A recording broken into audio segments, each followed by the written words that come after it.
I'm gonna tell you the top 5 characteristic traits that you need to have in order to become a millionaire. My name is Hamza Zafar. I'm a 7-figure Airbnb host that has 180 properties on Airbnb. I make over $5 million per year, and I'm gonna tell you the exact character traits that you need to have as an entrepreneur, regardless of what business you're starting, in order to be a millionaire. Number 1, you need to have risk tolerance. Every single decision that I've ever made in my life that has greatly multiplied my net worth or taken me one step further towards my goals has had some level of high risk involved. From starting this business, to quitting my job, to moving countries, to taking the next steps in my life, every single thing has had a high level of risk. Financial risk, emotional risk, monetary or not, everything that you do has to have some level of risk.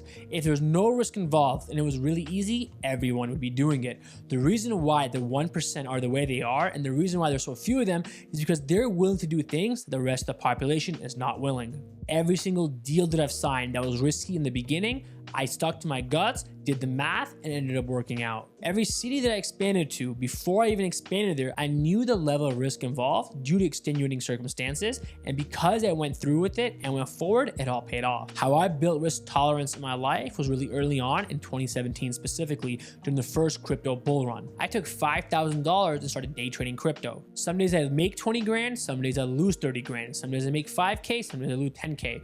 Every single day was a roller coaster, and I learned through that psychological journey the definition of risk tolerance and risk management. So you have to go through something in your life to build that risk tolerance up. Number 2, emotional stability. You as an entrepreneur have to live a stoic lifestyle. There's gonna be times in your entrepreneurial journey that are gonna affect you negatively and emotionally. You have to put all that aside and focus on the only thing that matters, and that is money. Business, money, net positive cash flow are the only 3 things that you should really be focusing on as your business grows. Everything else, from dealing with people, dealing with vendors, dealing with clients, contractors, every single one of those human interactions are gonna have some sort of emotion involved. You as a stoic person, now you have no emotions tied into any of these negotiations or deals. You're simply looking at everything through a financial lens. There's no emotions involved whatsoever in business. You cannot afford to make a decision based on a rash emotional feeling that you're currently going through. Number 3, vision. You have to think big. My biggest mistake early on in this journey is that I never thought big. When I was making SOPs and processes for my business at the 10 unit mark, I never accounted for what would happen if I had 100 units. When I was making SOPs and processes at the 50 unit mark, I never accounted what would happen if I get to 150. My entire business took a huge hit during the 80 to 100 unit mark. All the systems and processes and teams that I created actually fell apart because I never accounted for my business to get so big in the beginning. I did not have a good foundational base for such a large organization. I spent an entire 7 days revamping the entire hierarchical structure in the entire business to make sure I can support all the volume, customer service management, units, every single thing, all the moving parts that are happening in the business. Grant Cardone's slogan of 10x, that is something that I live by. Every single thing you do, 10x it. Every single thing you buy, think 10x ahead. Every single thing that you are currently doing in your life, 10x the thinking. This is one of the strategies that I used during university during my final exams. My goal mentally going into every exam and studying and preparing for it was that I'm gonna aim for 100%.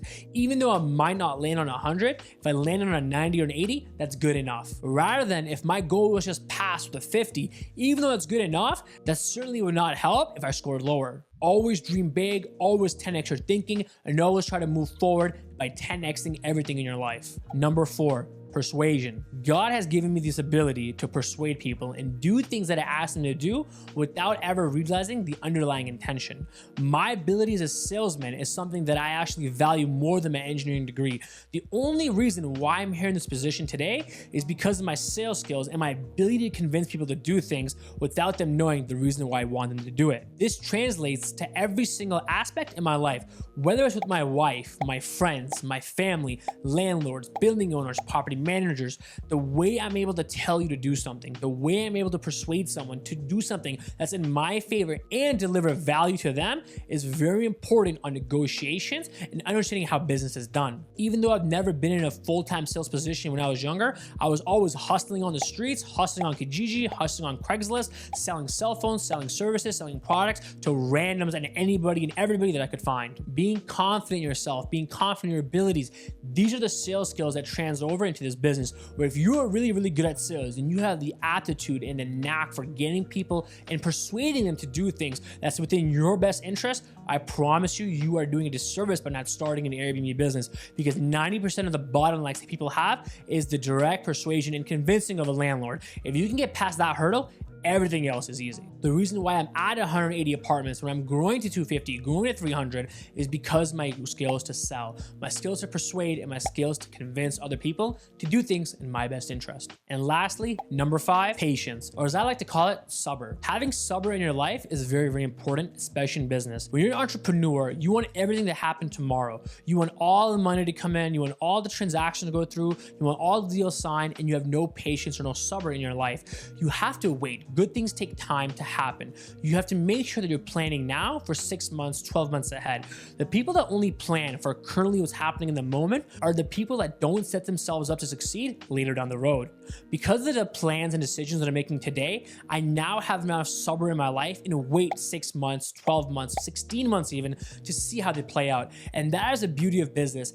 Executing your plays right now, having sabr in your life, waiting for the time period to pass, and then seeing how all the cards are being played at the table. This is how millions of dollars are being made, not by making decisions and seeing the result tomorrow, by making decisions today and seeing them play out a month, 3 months, even a year, up to 2 years from now. Delayed gratification is very, very important in this business. I could have bought my Lamborghini literally 1 year ago if I wanted to in cash. The reason why I didn't is because I wanted to take that cash and keep growing and keep growing and growing the business. Now, alhamdulillah, now that the money's there and I don't have to worry about growing the business and using all my cash up, now I can afford to buy supercars, now I can afford to buy Lambos, now I can afford to fly first class, now I can afford to go on expensive vacations. It was all because I had sabr in my life and waited for the right moment for things to play out.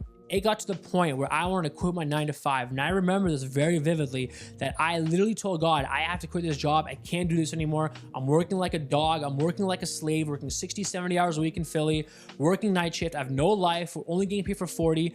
And literally at that moment, I realized I have to have sabr, because something good is going to happen. Something good is coming my way. Just have to pray and wait for it. And as you know, it happened. God made it happen because I had sabr in my life. When you have sabr and you have patience in your life and you ask God for things to happen, I promise you, have patience, have some sabr, and those things will come true.